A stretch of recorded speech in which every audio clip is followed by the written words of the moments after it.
Spencer McLaughlin. Always enjoy the conversation with Spencer. You can catch him on a regular basis every day. Let's do it. Locked on Ducks, locked on college football. There we go. Okay, the offensive line, of course, those are the guys that make it go. They lost 4 going into 2023 and still performed there. Josh Connerly's the guy that everybody knows. Of course, he had his first year as a true freshman at left tackle. They picked up a pretty good offseason acquisition in Matthew Bedford from Indiana. So size it up front for us. I love the O-line. And, I didn't have super high hopes for the O-line last year. I figured they'd take a step back from 2022, which they did. But that's only because 2022 was this close, I think, to winning the Joe Moore Award. They were crazy good and experienced.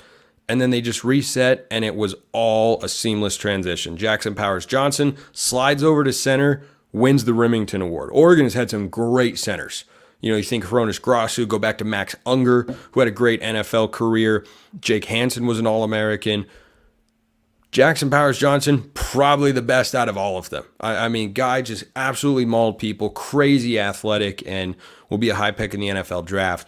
But the guy who's going to replace him also looks to be a young bona fide stud, and that's Iapani Lalaulu, or Poncho, as he's known. So his older brother has been at Oregon the last couple of years, was part of the jumbo package last year. He's a student assistant now on that Oregon staff, and Poncho was the 6th offensive lineman for the Ducks last year. And in the Fiesta Bowl win against Liberty, JPJ opted out. Poncho was the center. He was the backup center last year, and everything was seamless. And I mean, he was, when the game was still in question or in doubt, he would go in for starters, like 6th year Stephen Jones or 4th year Marcus Harper.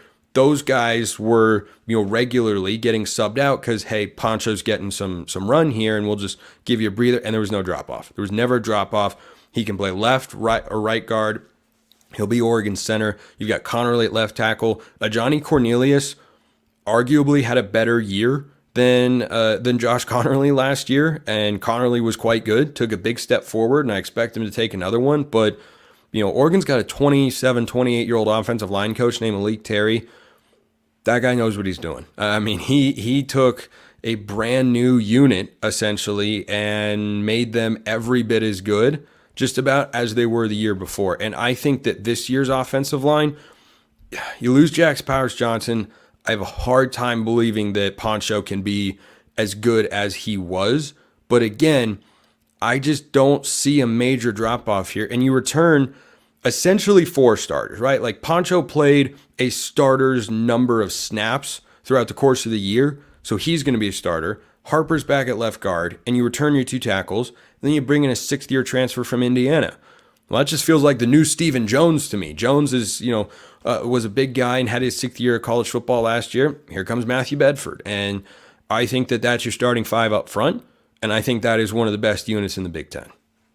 Did you say a late 20s offensive line coach? Those guys are supposed to be like 70. Yeah.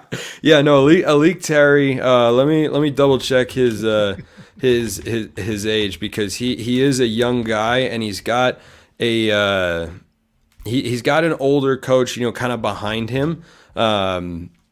Malik Terry was playing college football in 2017.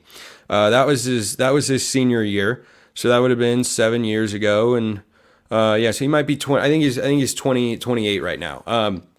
But yeah, he is just a rising star, is what it looks like, because you don't have a lot of position coaches under the age of 30. And, he's got Mike Cavanaugh, who's a very experienced offensive line coach in college football, as his assistant O-line coach. And I think that's great for him to, help show him the ropes and everything. But that's Terry's unit, and he's the premier recruiter for that position with the Ducks. And he's done a great job recruiting, and the development and production has just been awesome.